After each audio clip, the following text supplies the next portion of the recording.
Amaphoyisa kanye nongoti bokutakula abantu emayini baqalile namhlanje ukuphendla indlela ebheka emayini okuvaleleke kuyo ozamazama.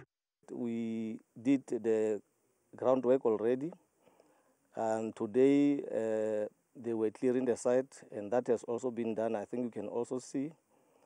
And then the next phase, because the operation is underway, will be the information thereof will be communicated. Amaphoyisa athi asekwazile ukuthola isibalo sozamazama abasemathunjini omhlaba kanti-ke siphansi isibalo sabo kunaleso ebesibekiwe.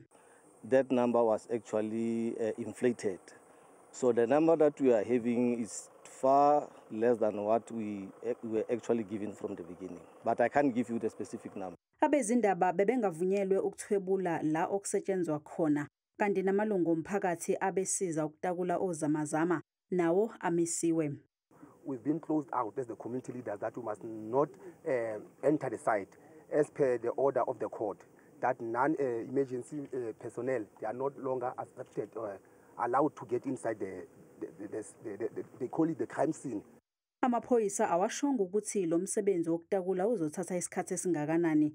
Ukutakula ozamazama kuzodla imali eyizigidi zamarandi.